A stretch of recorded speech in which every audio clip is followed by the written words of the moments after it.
Bonjour chers amis, est-ce que vous allez bien? J'espère que pour certains vous avez très très bien fêté. J'espère que pour certains vous commencez à reprendre les activités comme il se doit. J'espère que pour certains vous allez passer, sinon vous passez un très très bon week-end. Hein.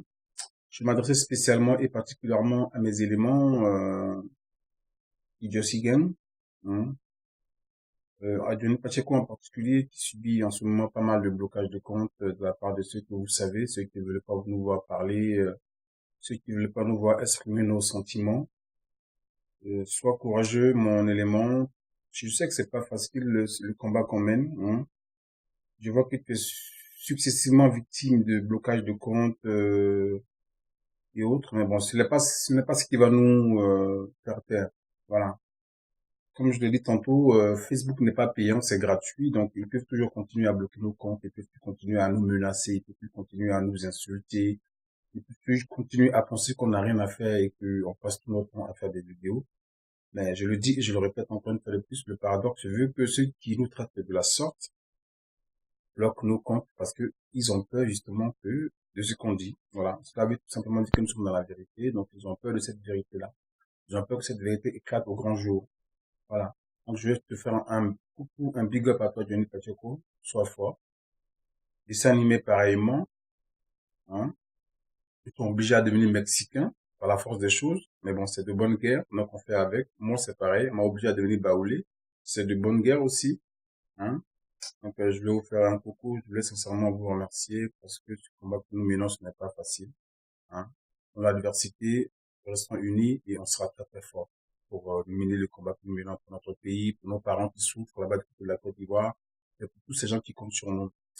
Je fais aussi un coucou à ce grand patriote appelé Dribbling Griga, hein. Dribbling Griga, je te fais un gros coucou et sache que j'ai beaucoup de respect pour toi parce que tu es quelqu'un de très intelligent.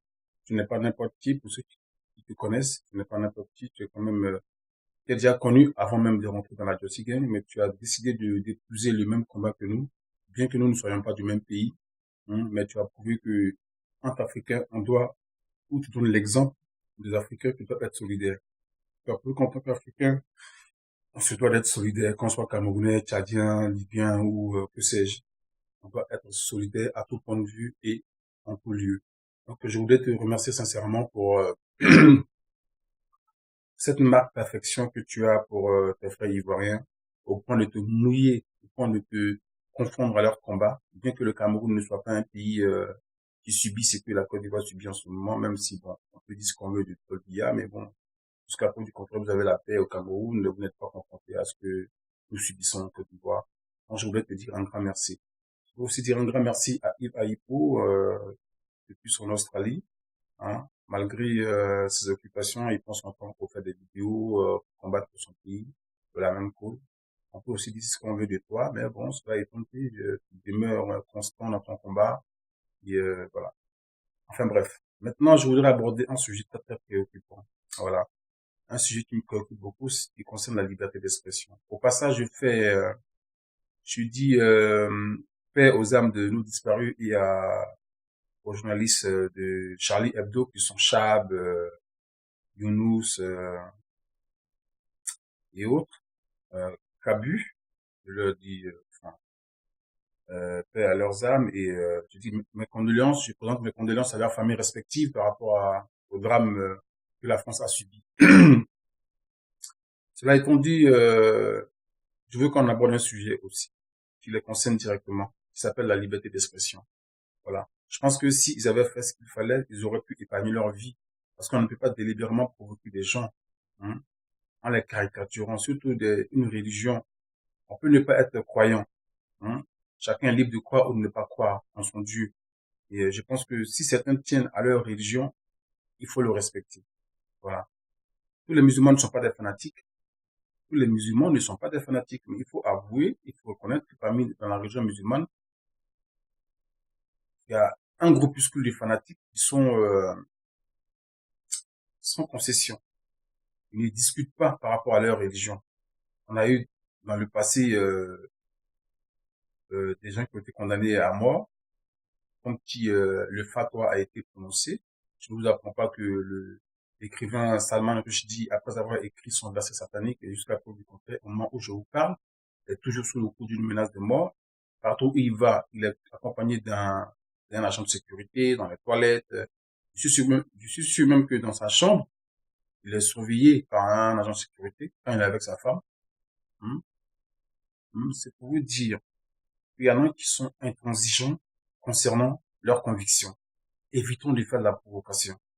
Je vais pas remuer le couteau dans la plaie parce que les journalistes de Charlie Hebdo ont subi ce qu'ils ont subi. Moi, je répète qu'ils auraient pu éviter ce genre de drame en évitant de faire de la provocation gratuite par des caricatures, en caricaturant Mahomet, par exemple, comme ils l'ont fait. On dit qu'on est en France, dans un pays laïque, donc on a le droit de tout dire. D'accord, je suis pour ça. Il faut pouvoir être libre de sa parole. D'ailleurs, je remercie la France parce que c'est grâce à la France que nous autres, on arrive à parler librement de ce qui se passe en Côte d'Ivoire, sans être inquiété. Moi, je dis merci à la France, ce grand pays démocrate de liberté d'expression. La liberté d'expression, elle s'arrête où? Ne dit-on pas que la liberté des uns commence au moment où s'arrête au moment où commence celle des autres? Peut-on rire de tout et de n'importe quoi? Moi, je dis non.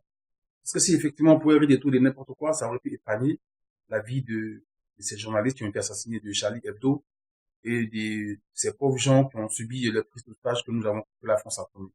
Voilà. Si on doit effectivement jouir de la liberté d'expression, il ne faudrait pas non plus que ce soit sélectif. Parce que j'ai l'impression qu'en France, certains ont le droit, ou s'abroge le droit de pouvoir critiquer d'autres personnes.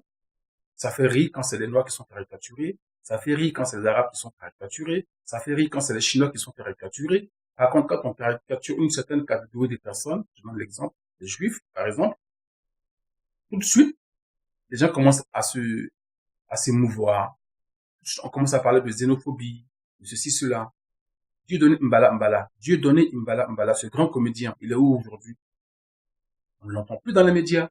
Il a disparu des médias. Pourquoi? Parce qu'il a osé caricaturer, ou du moins faire un sketch sur les rabbins juifs et les sionistes. C'est pour cela qu'aujourd'hui, Dieudonné a disparu de l'écran. On ne le voit plus, on ne l'entend plus. Certains trouvent que c'est normal. Parce que, soi-disant, il était xénophobe. Mais la xénophobie de Dieudonné était où? Il ne faisait que la même chose que faisaient à leurs âmes les Chab, Younous, Cabu euh, de Charlie Hebdo et consorts. Il ne faisait que la même chose. Mais il a été exclu des médias. Donc faisons attention parce que euh, certaines libertés peuvent créer des drames. Hmm. Voilà, donc évitons cela. C'est très important. Et je demande à la France d'éviter de frustrer des peuples, d'aller dans le pays pour leur imposer des dictats, des dictateurs au nom de leurs intérêts. Je profite pour dire à la France d'arrêter de soutenir des rébellions à travers le monde. Parce que ce sont ces rébellions-là, ces intégristes que vous soutenez au nom de vos intérêts, sont eux qui se retournent contre vous après. Vous les armez, vous leur donnez tout, vous les cirez dans le sens du poil, vous les caressez dans le sens du poil, et après quand ils se retournent contre vous, vous êtes étonnés. Regardez aujourd'hui ce qui se passe en Libye, un pays en totale déliquescence, et pourtant avant la Libye était un pays prospère. Regardez aujourd'hui ce qui se passe en Irak. L'Irak, jadis un pays prospère, aujourd'hui en totale déliquescence. Ce n'est pas normal. Vous ne pouvez pas éternellement imposer votre point de vue aux autres peuples. Vous ne pouvez pas éternellement imposer votre point de vue aux autres peuples. Il faudrait que ce genre d'injustice s'arrête.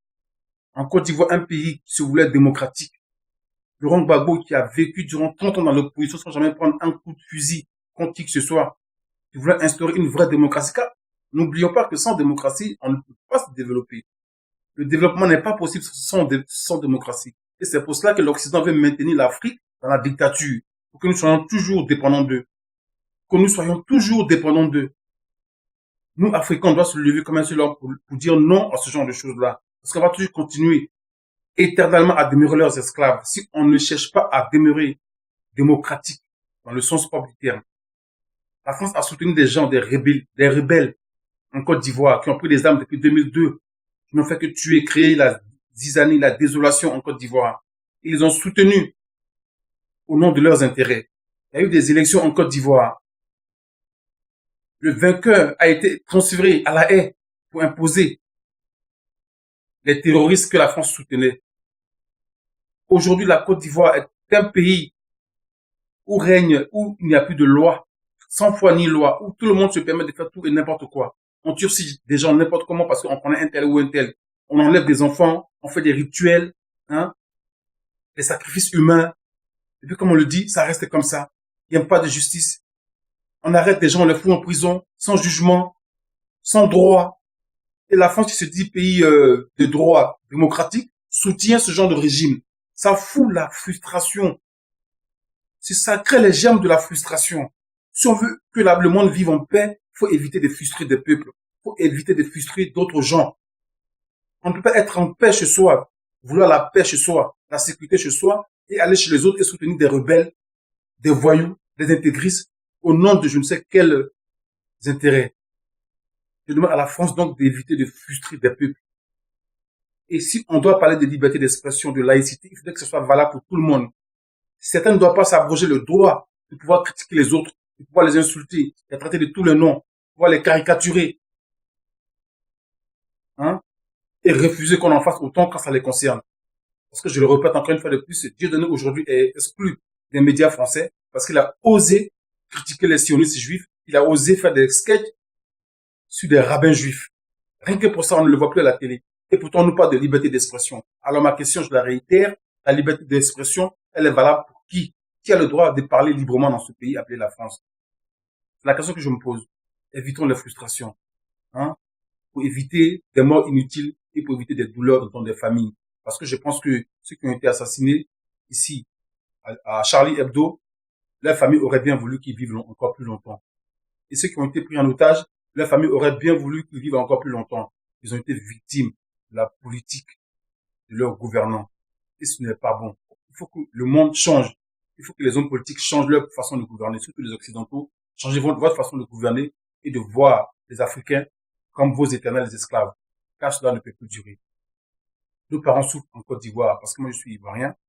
Je demande à ce que la France, qui se veut un pays de paix et de démocratie, œuvre auprès de celui qu'ils ont installé injustement au pouvoir en Côte d'Ivoire, à la Santa Ouattara, pour que ceux qui sont injustement brigadiers à la MACA soient libérés. Et si on doit parler de liberté d'expression, il faudrait qu'elle soit valable pour tout le monde.